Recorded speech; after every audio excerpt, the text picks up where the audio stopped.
All right, so hello everybody and welcome to today's How to Build a Website workshop.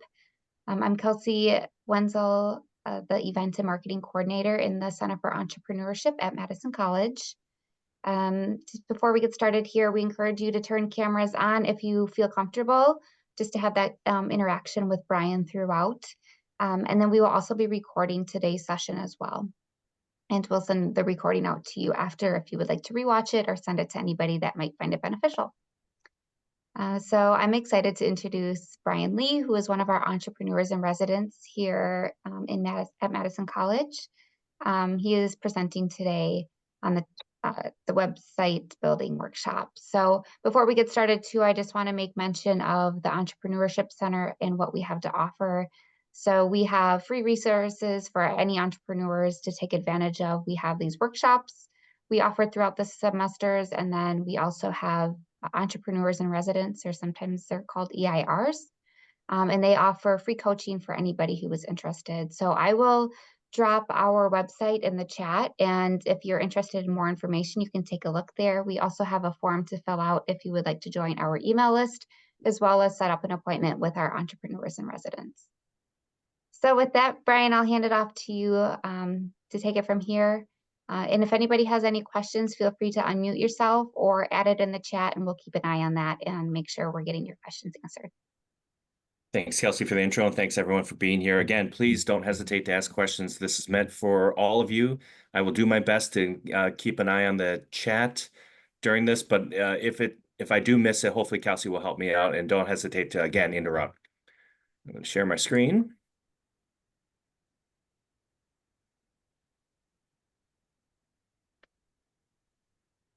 Okay, so today I'm going to talk about how to build a website, and we're going to use WordPress, which is a content management system. And what that means is, think about you building a house. And what WordPress gives you is the entire framework of that house. And then it's up to you to determine how you would like to decorate that house, how many bedrooms and bathrooms you want, etc. That framework in the old days, before WordPress existed, would cost minimum $20,000 to build, and now WordPress gives you that for free. So it's a big jumping off point. WordPress is also very popular in that it's now on more than 40% of the world's websites. So again, more than 40% of the world's websites are built using WordPress. So a little bit about myself. This is believe it or not, half of my bio here, but I teach social media in the Department of Continuing Education at Madison College. I also, as Kelsey mentioned, serve as an entrepreneur resident. So I help people build their businesses. So don't hesitate to reach out to me if you have any questions. If you don't mind, I'm getting some background noise. Can people mute until you have a question, please? Can everyone hit the mutes on the bottom left of your screen? Just getting some background noise. I myself am an entrepreneur. I run multiple businesses, the primary of which is a PR and advertising firm called Revelation. You can see all these other things that I do, which I won't get into because I got to get through like 50 more slides. So I'm going to cram all this in today. I was mentioning to Kelsey earlier, I do have a 6-hour version of this presentation that I'm now getting down to 1 hour. So I will talk relatively quickly. Do not hesitate to say, hey, Brian, can you repeat that? I didn't quite get that. I'm happy to go over anything again. So the first thing you will need for your website is a domain name. So think of that as www.brianlee.com, okay, that domain name. And what you're going to do is some research as to what is available. So here, I'm going to recommend you use a site like GoDaddy.com simply to do research. It will have a search bar like this, and you will type in the name of the domain that you hope to have. And the reason why I say that is that, unfortunately, these days, many, many domain names have been taken up already. It's very hard to get the name that you want as a result. So that's why a lot of times you'll see that they're going to offer you extensions. So in this particular example, you see I'm typing madisonrestaurants.com, and guess what? It's not available. So I am heartbroken. and I don't know what to do about that. So here are some suggestions, okay? Assuming your domain name is already taken, which it likely will be, is that are you willing to live without .com? Could you use .biz, .org, .net, .co, .whatever? Okay. These days, I want to strongly emphasize that it's okay to have something that's not .com. My website, my company website is revelation.agency. For my main company, my corporate events planning firm is revelation.events. I've seen .engineering, I've seen .restaurants. It's okay to have these other extensions because you're going to do enough branding for them. You're going to put on your business card and on your social media accounts and in your newsletter, etc. Visit me at revelation.agency. As long as you do that branding, it doesn't really matter what your extension is, okay? You can always make an offer to whoever owns that domain name. So that typically happens that there are people out there that acquire the name first, but sometimes they're willing to sell. And related to that, if you don't want to contact these people directly, you can use an intermediary called a domain broker. So that way you remain anonymous. You work with this domain broker, they will contact that person, and then you do a little back and forth in terms of how much you should offer that domain. Okay. One other thing is that once you do acquire a domain, you can register for about up to 10 years. Typically, you're going to do about 1 to 3 years at a time, and I'll explain that in a little bit. You're going to want to purchase privacy. I will explain that in a bit, but that's $10 to $20 a year. So for those folks on this call that are old enough to remember when you could be unlisted in the phone book, this is the equivalent of being unlisted on the internet. If you do not purchase privacy for the domain name, your contact information is out there searchable on the internet. So Brian Lee, address, phone number, etc. You're going to want to buy the privacy, again, 10 to 20 bucks a year to mask that information. Now, assuming you can secure a name, what I typically advise clients to do, if it's within your financial means, is to purchase alternate names and extensions to play a little bit of defense in terms of branding. So for example, I own the domain name madisonstartups.com. That's a newspaper that covers startup news here in town. I also have many other extensions, for example, like madisonstartups.org. And I also have a different spelling, Madison Startup, singular.com. And what they do is if you go to these sites, they redirect automatically to the master site, madisonstartups.com. So I don't want someone else to claim these names and try to steal traffic from me, so to speak. So that's why I buy all these extensions and make them, again, redirect to this master site. So something you can think about doing, again, if it's within your financial means. Now, I was talking about domain name research, but I didn't talk about purchasing it. And the reason why is that I want you to do that alongside of your web hosting, which is the next thing I want to talk about. So first of all, let me zoom out and just describe what web hosting is. So you need to basically rent or lease space from a physical computer out there in the world that will house all the files of your website. That's called a web hosting provider. So there are lots and lots and lots of providers out there. But if you ever do a search for like the top 10 ranked hosts, you'll see names like Bluehost and HostGator that are repeatedly on that top 10 list. And I do recommend those types of companies out there. So some of the benefits is that, of course, you can install WordPress on these hosts. They have a lot of advanced features. So where you are today, assuming you're a startup or a new business, it can take you to when you become a much more established business. The hosting can grow with your company. And the other nice benefit I like with these web hosts is that email is included. That contrasts with other providers. So a lot of people I talk to prefer to use Squarespace, Wix, Weebly, all those do-it-yourself websites. They do have their benefits. The issue is that they use their own content management system. They don't use WordPress, so you have to learn their system. These are freemium hosting providers. so that you can start a site for free, but they're going to put their own ads on your website, which I don't like personally in terms of branding. So you're going to have to pay to remove those ads. And those ads are going to be, that fee is going to be more expensive than what these providers are. George, yes, as mentioned, we will share, this is being recorded and you will have access to this video. And if you need the slides, I can get that to you too. And then this last part is that email is not usually included. So up here, again, email is included. Down here, you're going to pay roughly $5 to $15 per email address per month. That really adds up in costs versus, again, this is free. So what you're going to do is bundle your web host with your domain. You're going to bundle the web host with the domain name. Okay. So you're going to use these providers that I mentioned, like Bluehost, HostGator, JustHost, etc. And you're going to get all these things together, and I'm going to walk you through that. So this is a typical looking screen for a hosting provider. You might encounter something slightly different based on the host you go to, okay? But if you understand this screen, you'll understand whatever host you ultimately choose. So it will say, what level of service do you want? What package do you want?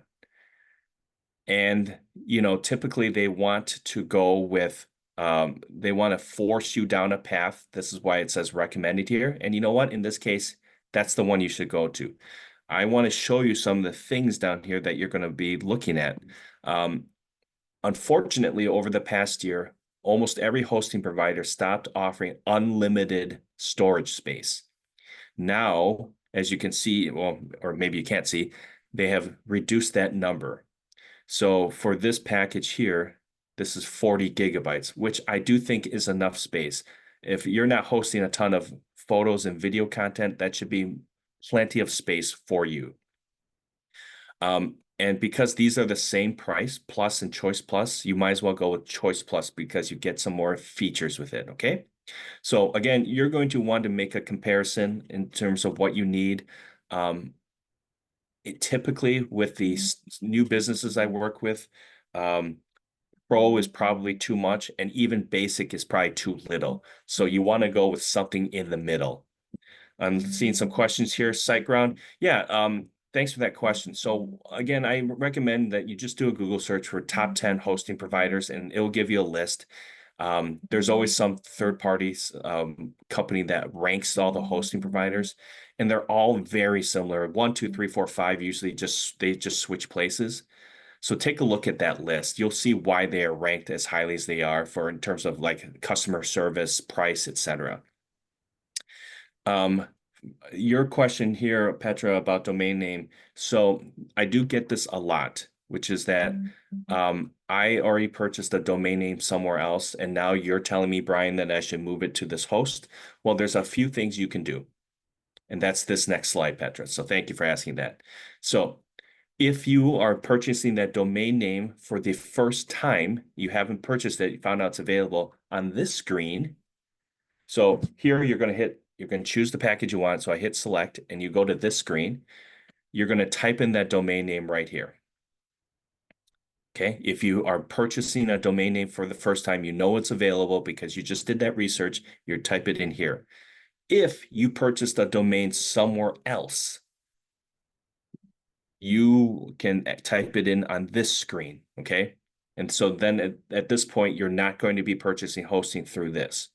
Now, let me sidebar a little bit and say, eventually, you can transfer that domain from somewhere else.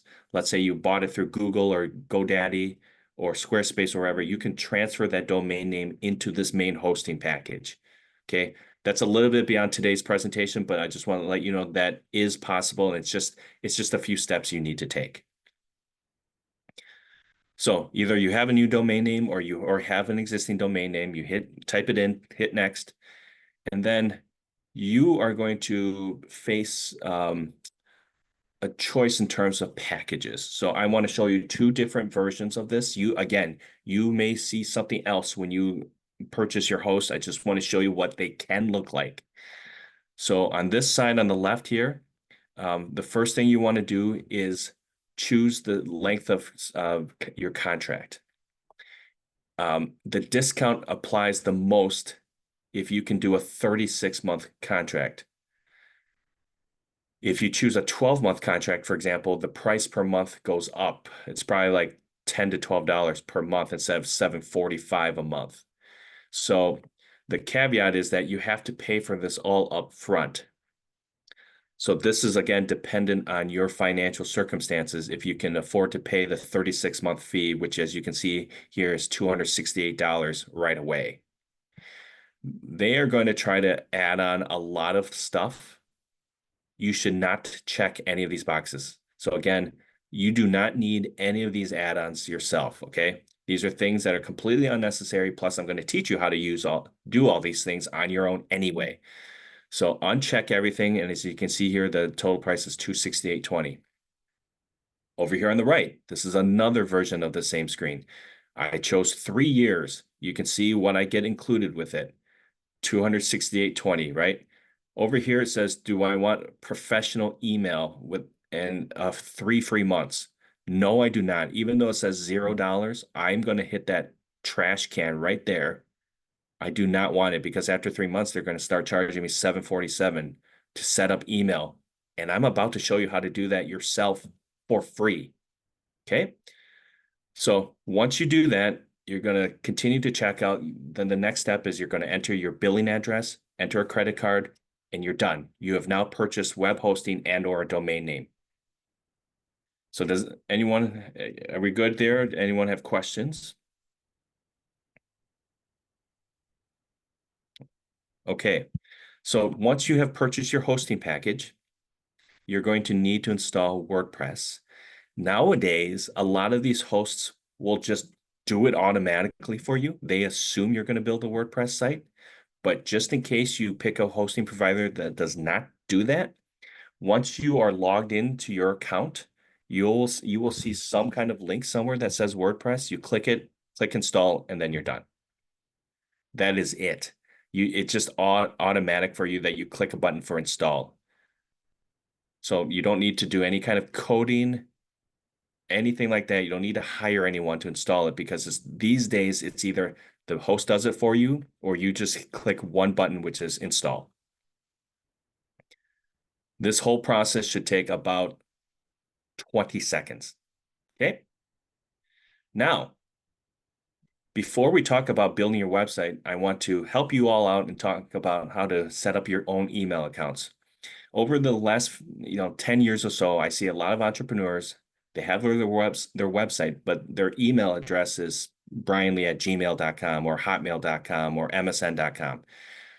In terms of professionalism and branding, your email address should be the same as your domain name, as your website.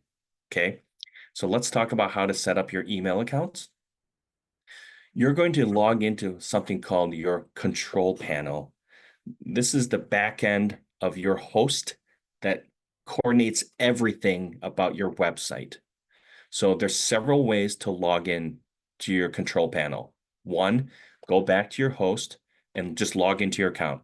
That same account you just set up, okay? Go to the host, log in, and then access control panel for that way.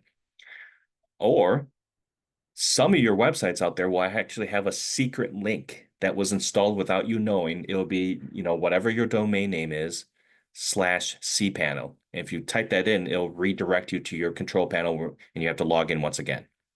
Okay, so you'll log in right here, use your domain name password, log in. Then you'll see these control panel email options. They're going to be pretty obvious, okay? It will just say email. So just wherever you see the email header, go to that email section. So here's one example. See, this is just an obvious example. It says cPanel email. And I click email accounts. And then it allows me to create emails from there. Here's another way. On the left-hand side, you see here's a link that says email in office. So again, you just need to find the section in your control panel area that says email. It should, again, be pretty obvious. You click on it, and then it is literally this. Here's your domain name. You type in the username. So Brian B. Lee, Brian.Lee, Brian L., whatever you want for your email addresses, and then create the initial password. Okay. So every time you want to create a new email address for employee, you would do this for them through these means right here, okay? And once again, I want to stress that with these hosting packages, these email accounts are going to be free. So you're not paying $5 to $15 per user per month. They're all included in your package.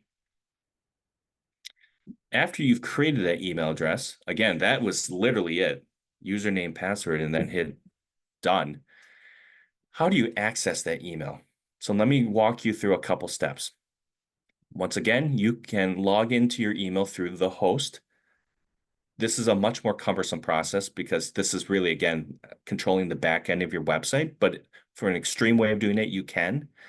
Or you can go to your website, and then there might be another secret link on your website that was installed when you created your hosting package, yourwebsite.com/webmail.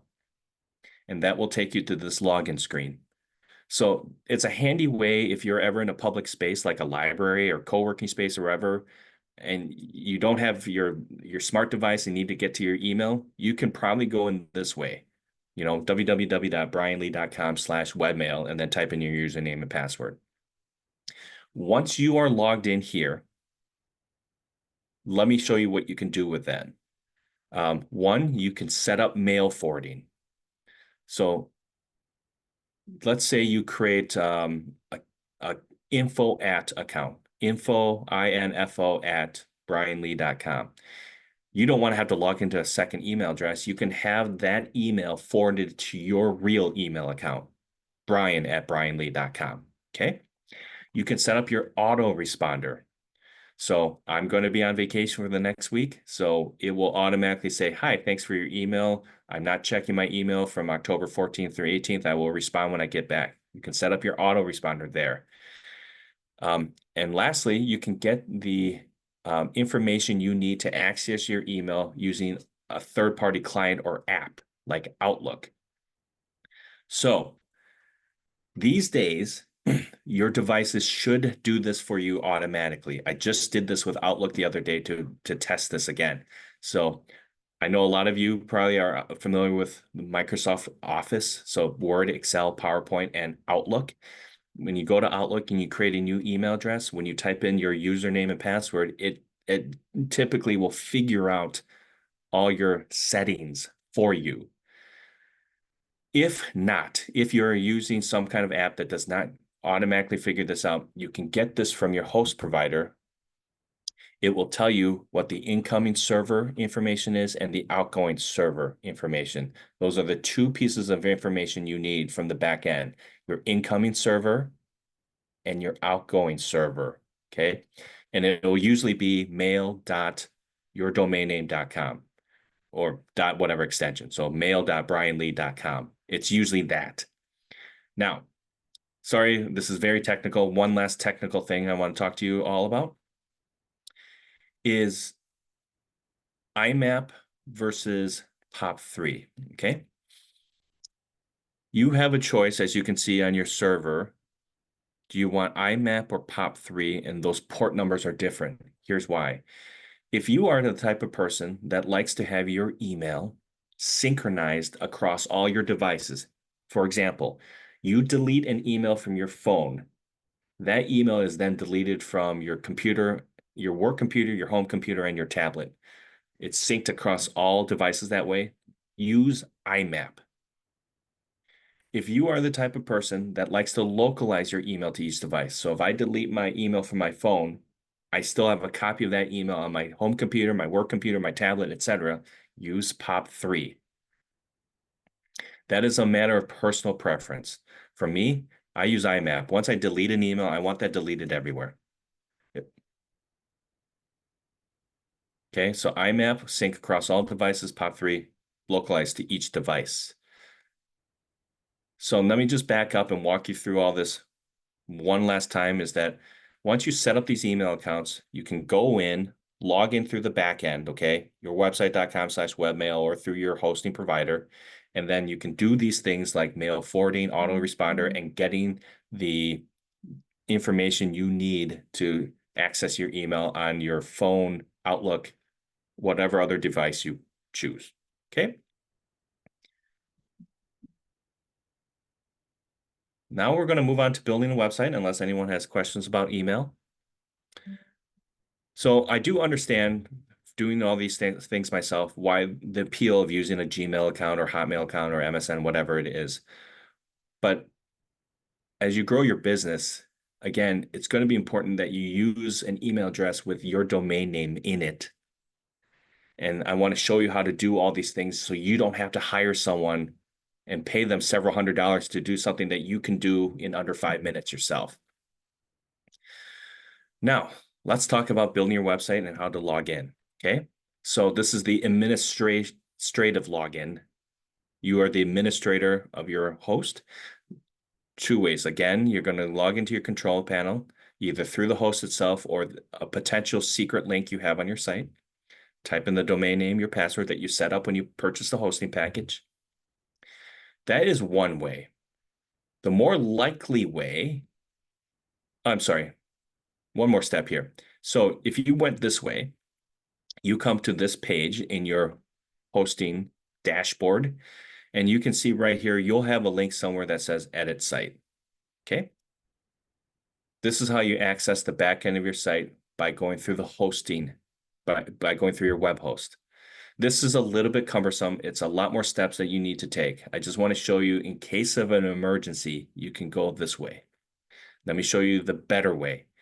What's going to happen is that once you install WordPress, WordPress will automatically build you a login page. It will be this address typically is the default address. Whatever your domain name is, /wp-admin, okay? It will provide this information to you. Obviously, then just bookmark it. Then here's your username and password that you created when you set up the host, okay? Username, password, and you click login. So again, this step right here is more of an emergency. I need to go into the back end and do something else. 99 times out of 100, you will log in this way to whatever the site that WordPress created for you. Now, once you log in, you are going to encounter a screen that looks somewhat like this. This is called your WordPress dashboard, otherwise known as, again, your content management system, where you can control all aspects of your website. So let's say you've gotten to this far in your journey, okay?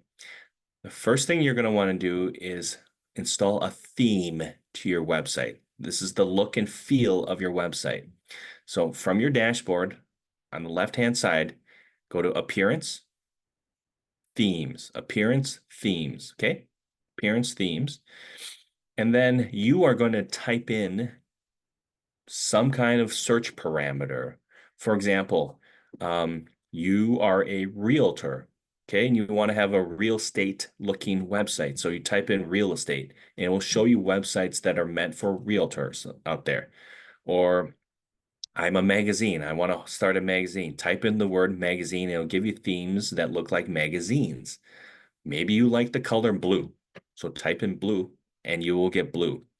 So you will scroll through thousands and thousands of themes. Okay. And what I want you to know is that when you see these themes here, they are showing you a possible layout for your site.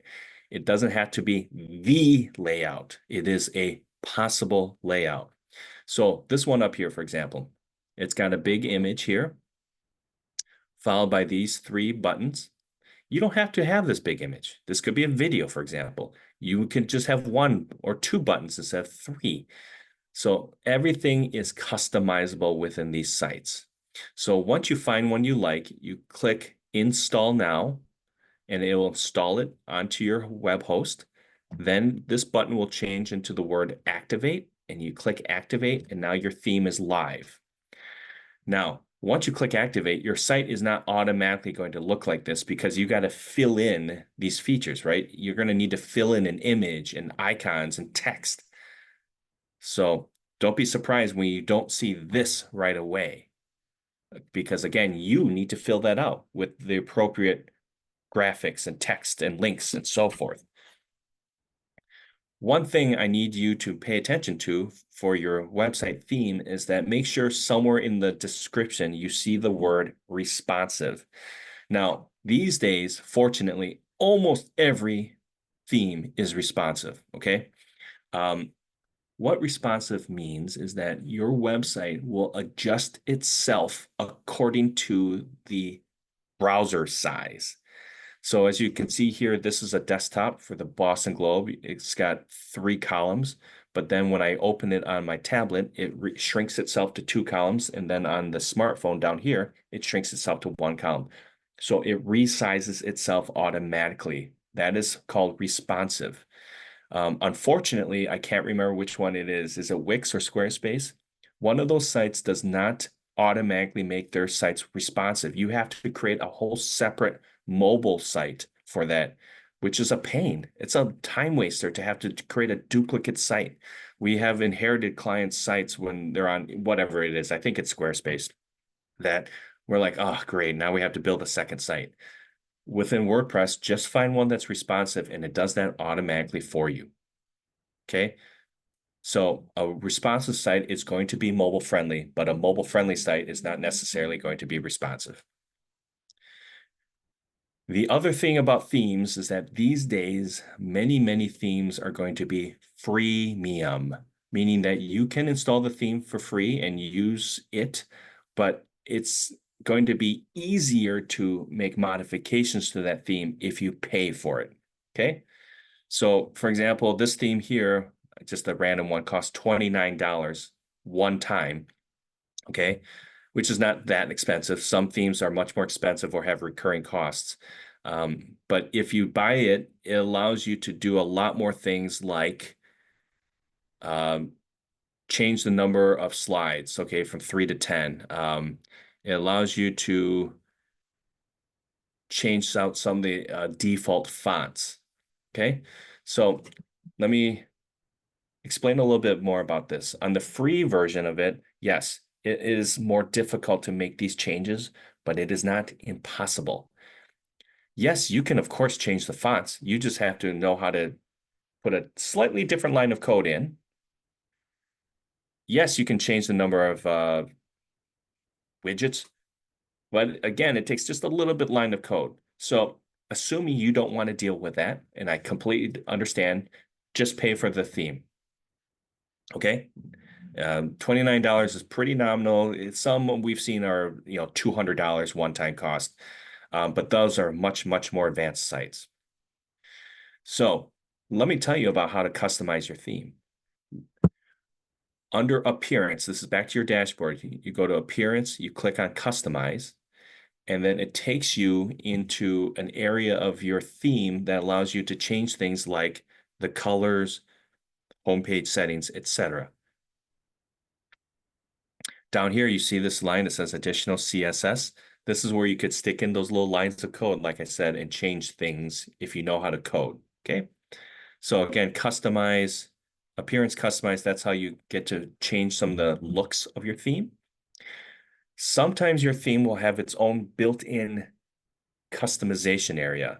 So for this particular theme, if I can click edit and it has its own menu, so I can change the homepage settings, ads, etc., in its own ecosystem, so to speak.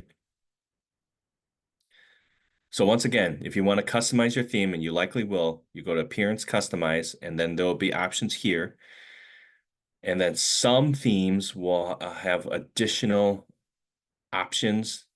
As you can see here, this one does.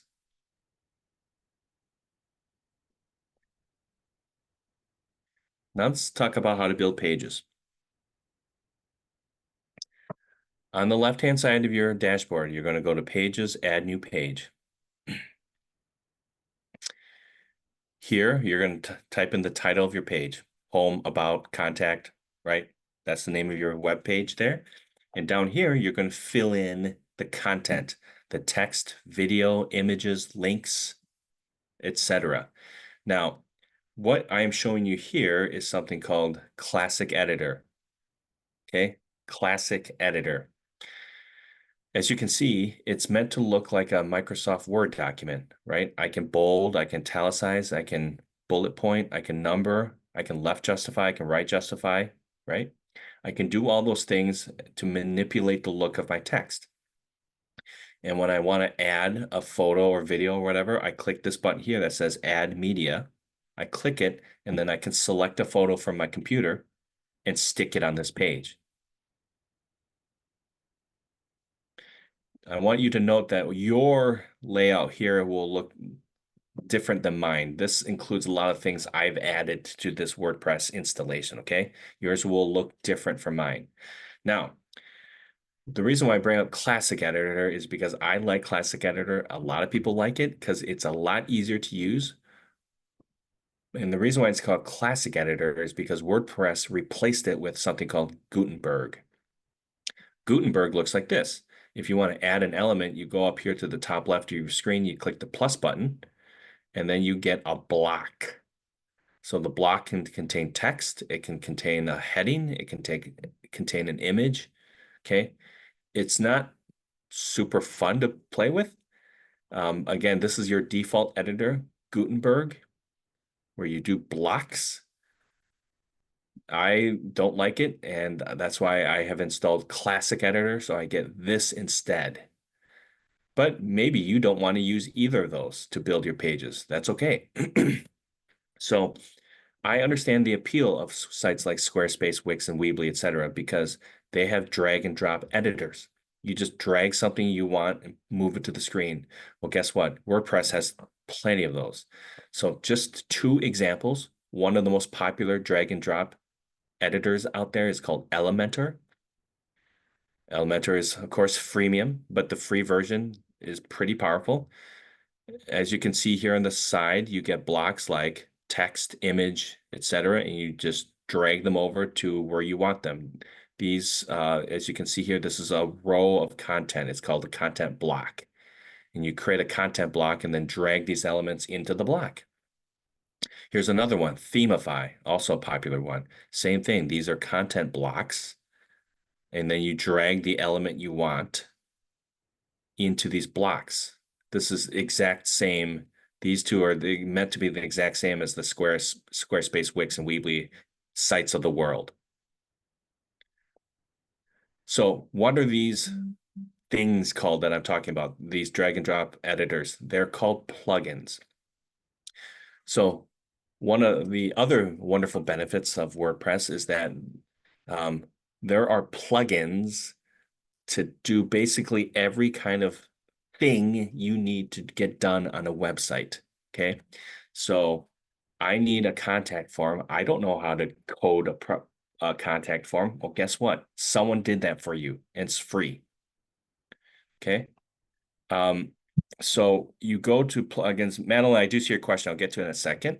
You go on the left-hand side to plugins and you click add new.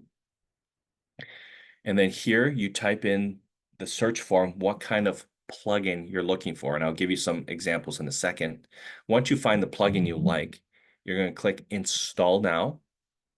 And then that button will change into the word activate. And you click activate, and then your plugin is turned on. So again, Elementor and Themify and all these drag and drop editors are plugins. So to answer Madeline's question is that, yes, you're going to install Elementor. You're going to, in this keyword here, search form, you're going to type Elementor. You'll find it and you're going to install it. And it's part of the inside of your WordPress installation. So it is a separate plugin built into your WordPress. Again, someone else created these. So once you, again, install now, then activate, typically one of the ways you get them onto your page is by using what's called a short code.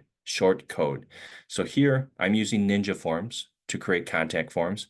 And then I created this contact form called contact. And as you can see here on the right, it gives me a little piece of code. I copy and paste that code. And then on the page, I paste that code right here. So once again, I created this form in a plugin called Ninja Forms. It gave me the short code. I copy and paste that short code onto this page. And then in real life, you see the contact form. On this back end, you see this code, but in real life, you see the full contact form. That's the typical way of installing plugins on your site. Otherwise, as you can see here, sometimes they'll install a button for you. So I can add a slideshow, that's a plugin. I can add an opt-in email list subscribe feature. right there. So sometimes they'll install that button for you. Let me give you some examples of plugins. There are tons, absolutely tons. Whatever you need, it probably exists. Okay. I was working with an organization that they wanted a way to show all their events. Well, obviously, there's an event calendar one. I know a consultant that wanted to be able to schedule appointments through her website, appointment scheduling called Booking Calendar. Okay. So, what do you need to get done on your website? Install that plugin. There's no, you don't need to do any coding yourself. You can just install the plugin to do it. And again, these are just examples. There's so many more out there. For those out there that are looking to do e-commerce, meaning that you want to sell on your website, the number one platform plugin out there is called WooCommerce. It's, I think, the most popular e-commerce structure out there. You can sell anything on it, as you can see here, and it can take payments. You can integrate with your payment system as well. You can do advanced features like print shipping labels. So that just all redirects to your home computer or home office or office, right? You're getting the labels in. You can do advanced CRM stuff like set up a reward system for your website. So once you install WooCommerce, the plugin, it's pretty straightforward to add products to your site. Under here, on the left hand, pardon me, on the left-hand side of your screen, you go products, add product. And as you can see, you type in the price. If you want to have a sale, you can type in the sales price and schedule it. So this sale will only last from October 14th to 18th and does that automatically for you. How much do you have in inventory? Upload an image here, type in the description down there. It's all, step by step, fill it out, then hit publish, and now your item is live. Okay, it's meant to be that easy for setting up an e-commerce store. Now let's talk about getting this content on your website, okay? A few years ago, I had a business owner contact me, and they said they have a website that sells homemade custom jewelry. And this jewelry is actually very beautiful. However, the owner said that they are getting 0 sales. And I said, I wonder why that is. So I go to the website and I immediately realized why they had 0 sales is because every photo was grainy. It was like they used a flip phone from like 2005 to take pictures of all their jewelry. And it's like, oh, this is it. So even though I knew in real life the jewelry was good, the photos, didn't do it for me, okay? So image quality really, really matters. What you're going to typically do is, one, get a good camera. Okay, most of your iPhones and Android devices these days will have enough resolution to take a good photo, okay? There may be some settings you need to change. You want to use a light box. That's this device right here you see. You can Google how to build one, or there's stores like Five Below here in Madison that sell them for $5. What you do is you put your item in this box and you have the lights around it, and then you can take a photo of your product without any shadows. So make sure that if you have different colors, you're putting all the colors of your product in there. If you have, move your item around for different angles. I mean, think about how you want to shop when you shop online. Don't you want to see these things? So make sure you do that when you're taking these photos. I do get people that say, hey, Brian, well, I'm a service-based business. What do I take a photo of? Well, here's what you put on your site. Yes, Madeline, you will be able to access the recording of this call later. Thank you for coming. Show examples of what you do, okay? So, hey, look at these events I hosted. Show photos of that, right? You're a graphic designer. Show your portfolio. Here's all the brand work I've done, newsletters, logos, etc. Case studies, right? This is before, here's a situation I encountered, afterward, after I consulted with them, what happened with this client. And, list your clients. So this is a way service-based businesses can show their body of work, my firm is a service-based business and we do these exact same things, okay? So this is what you can do if you're a service-based business instead of a product-based business. Oops. Now, multimedia. So you don't want your site to only just have text, okay? So graphics, these days it's nice is that you can use tools like Canva. Canva is freemium as well. And then even tools like Canva and Photoshop have AI features built in these days to help you create graphics for your website or other needs. Real photos are always helpful. You know, here's our team, here are customers. Obviously, I just talked about products.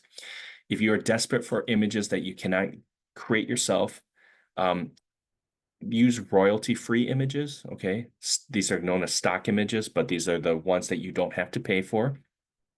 So go to sites like Pixabay, Unsplash, etc. You can download these images for free.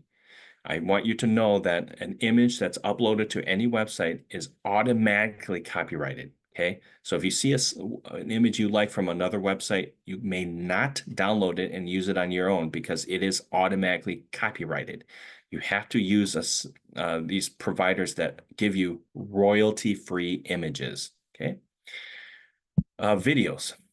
If you do have a video, I strongly encourage you to create a YouTube account, upload your video to YouTube, then it lives there. YouTube is the #2 search engine in the world after Google. Okay, Google, then YouTube in terms of search engine usage. You're going to click the share button. This share button up here, and then it's going to give you something that says embed. And this embed right here is a little piece of code that you're going to copy and paste and put in your WordPress website. And then it will embed the video right on your website. So if you've ever wondered how you do that, this is one way to do it. There's now more ways. You can use a plugin, of course. But in case you don't have that plugin, you go to a YouTube video. It doesn't have to be yours. If there's another video you like, you can share it on your website. You can share it on your website. Question I had is, so images that you create yourself should not have other copyright. Now, AI typically also is the same way because it's being generated from scratch. Make sure you look at the terms and conditions of the apps that you use when you're generating images. But again, if you're creating something from scratch and like here's a square and a circle, etc., you know, you don't, there's no copyright. You own it because you created it. Fedora, are you looking for YouTube? Is that what you want me to talk about again?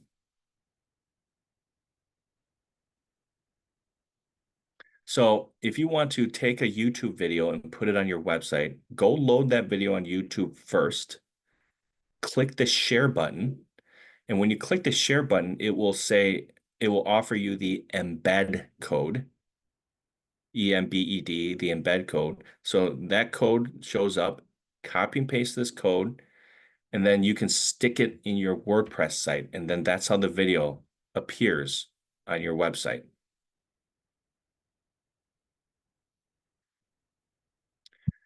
Okay, now a couple more things about pages is that there's something called the parent-child relationship. I know I'm getting a little bit more advanced stuff right here, but just so you understand is that if you ever see sub-pages on a website, the main page is known as the parent and the sub-page is known as the child, and child can have child, can have child, can have child, etc. Okay? So here, this is the back end. I have team as a sub-page of About Us. So team is a child of the parent About Us. This is just for my internal organizational needs, okay? This is just internal only. It doesn't show up on the main site. I will show you how to do that in a second, but just want to show you that you can choose when you're creating the page what the parent is, okay? When you're creating the page, you can choose what the parent is if there is a parent. This is more of a checklist, okay, of the content you probably need on your website. So you might have an about section, you might have a bio of the founder, right? Obviously list what you sell somewhere. This gets beyond the point of this presentation today, but I strongly encourage you to have a blog section. I will talk a little bit about setting that up. Having fresh content on your website on a regular basis is absolutely crucial for your search engine rankings. So rather than having a literal blog, you can call it tips, news, announcements, whatever you want, and create content around that. With a personal training client of mine, we created a blog called Fitness and Nutrition Tips, and that was his content. Okay. Now, how do you create a menu on your website? Fortunately, you don't have to do any coding. In your dashboard, you go to Appearance, Menus, Appearance, Menus, and then you're going to see all your pages that you've created. So first, again, create your pages. Then in the menu, you're going to drag them around in the order in which you want them to appear. So you can move these page blocks up and down, and that represents the order. Then you can drag them to the side to indicate a subpage. Okay. So if I want, these pages to be subpages of company news, I click, hold, and drag it to the right. Click, hold, drag it to the right. And as you can see, it is indented, and that indicates it will be a subpage on your real website. That's how you create a menu. Okay, this is the last section here. Thanks for hanging in there with me. Like I mentioned, that a blog section is going to be very important because it helps with the visibility of your website. Okay, so this blog designates where anytime you write an article on your website, it sticks that article in your blog section. So on my website, I actually just call it blog. So first you have to designate what page it's going to be. What will be your blog page? So in settings, reading, right here it says posts page, and you're going to choose the page that you want to serve as your blog. Again, mine is called blog generically. Yours can be whatever you want it to be. And then you're going to, if you want to write a blog article on the left-hand side here, you go to posts, add new post, and you type in your article here. And as you can see, I hope, this looks exactly like your page setup because it is exactly the same. It's meant so you don't have to learn something new. So I want to type in an article, an announcement, or something going on, title, and I type in the text. I can add images, links, videos, etc. right here. And again, once I publish this, it goes automatically to my blog section. I don't have to manually, link that there. It just posts it there automatically.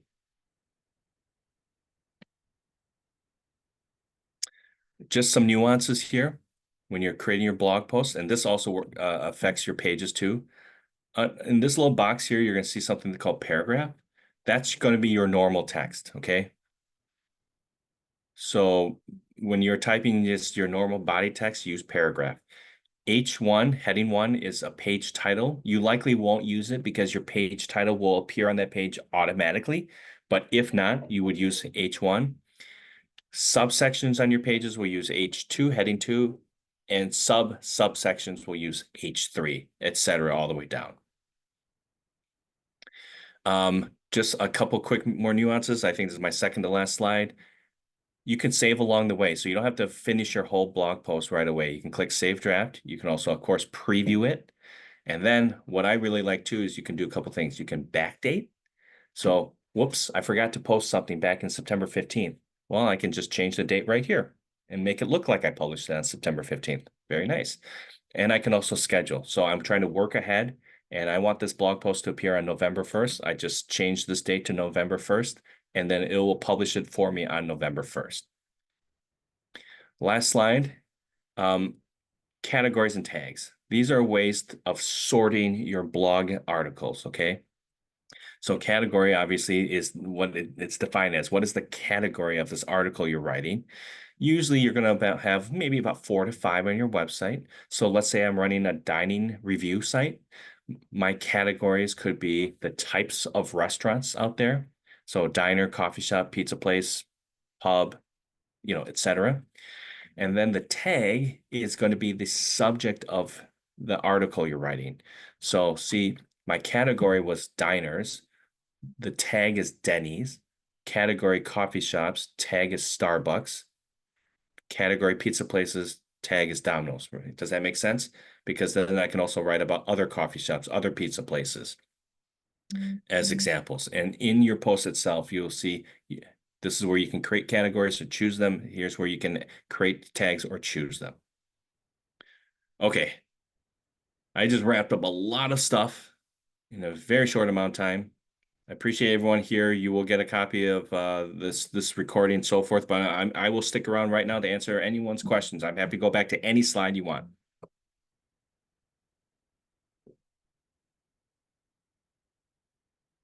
Thanks, George. I appreciate it. Hey, Brian, this is George again. Can you hear me? Yes, I can. Thank you. Yeah, no, I'm just saying that no, I came in this session with zero knowledge about how to build a website, and now I'm very empowered to build something. So Good. thank you I'm so very much. glad to hear it. That's the point. Thank you so much. I hope was- all of you feel that way, that you can do this yourself and not have to hire someone. Right. Thanks, Julie. I appreciate it. Good point, Kelsey. How will people get a link to this? Yes, I'll be emailing out the recording of this to your email the same way that you received the link for today.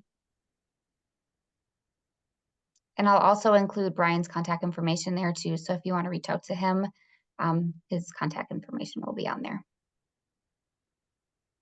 Just one quick question. This was fantastic. Thank you both very much. Could I just ask you again to just briefly describe, Kelsey, what your what services you provide for people kind of getting started? Yeah, great question. So we do provide coaching with our entrepreneurs and residents. So it's free coaching for any entrepreneurs. If you have specific questions that you want to bring forward, you can. Otherwise, if you want to kind of just have a mentor or a coach guiding you through your journey, questions obviously come up as time goes on. So you can do that as well. We have a form on our website, which I added in the chat, and I will add it in the follow-up email as well. We also offer workshops and webinars throughout the semester. And I also want to let you know of an upcoming opportunity too for any entrepreneurs is our Madison College Challenge, which is a business planning competition that we have in the spring.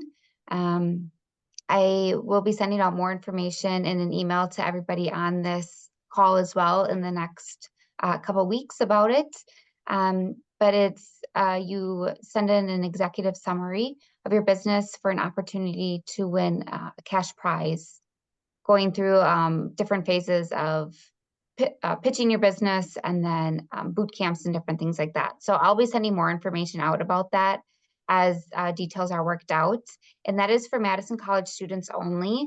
But if you are not a Madison College student, this year we're offering a class that is a class on how to write your executive summary. It's a 4-hour class. And we meet 2 times in January. We will have it this year. That will also be in the follow-up email later on with more details about the Madison College Challenge. And if you take that class, then you are one of our students, so you're able to participate as well. So that's another awesome offering that we have coming up that we obviously want everybody to take advantage of as well. If I may add it. Oh, go sorry, ahead. Cass, go ahead. No, go ahead.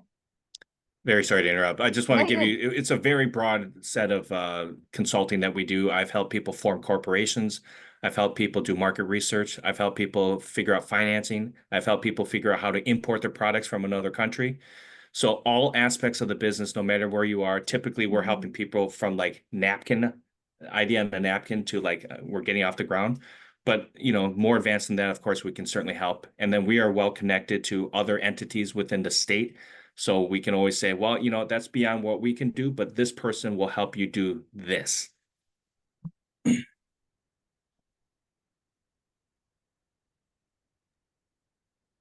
So Any Brian, other questions? oh, Susan, go ahead. I have a question that, years ago, I established an LLC, Mhm. and it has, oh, of course, I have the name for the LLC.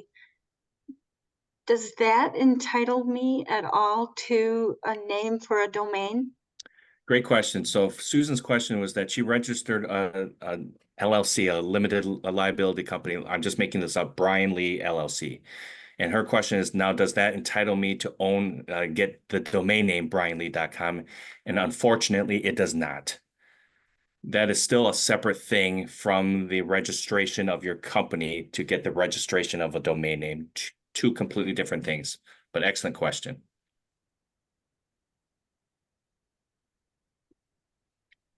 Hey Brian, I had a quick question about building the pages.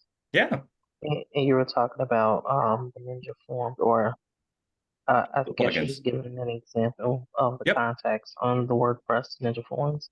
yep. And one of my questions would be, because I think I do have, or I want clients to contact me, or setting up a like schedule. Is that a good place to start? Yeah. So the question was how can I schedule appointments with clients, right?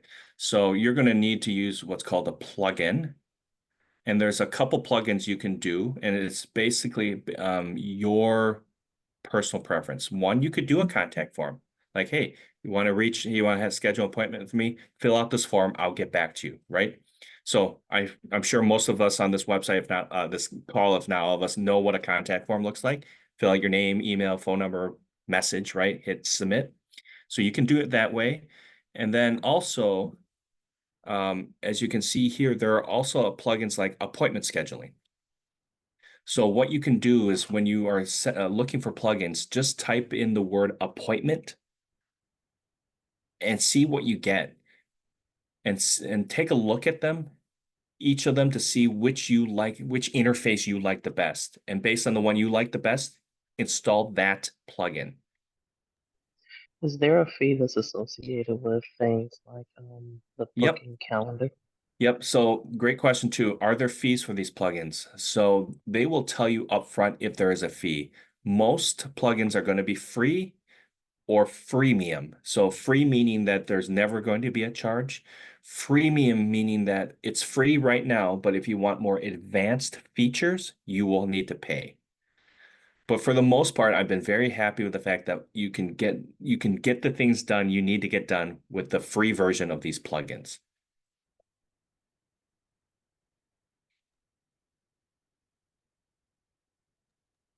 Thank you. In your opinion, can I ask a question? Yeah, go ahead. We can go one more question. In your opinion, do you think that a consumer looks at a website and says, that's built on a freemium, and they can tell the hodgepodge low level look of a website versus someone that spent money on a higher end, crayon versus marker versus ink? Excellent question. So Susan's question was, what's the potential customer or customer's perspective on visiting a site that one that was very professionally done versus one that's not so professional? And I want to sort of dodge that question by saying that it depends on your field. Okay, so if you need a website just so that you have some existence on the internet, then it doesn't matter. For example, a contractor that works with other businesses. Okay, this literally happened for me. An electrical contractor contacted me and said, will you rebuild our website? And I said, do you even need a new website? Because how do you get work? You have a general contractor like a Findorf call you and ask you for a bid, right? So you just need to exist on the internet. You don't need a professional looking site. So I imagine that there is some level of like, does it even matter to your customers or not?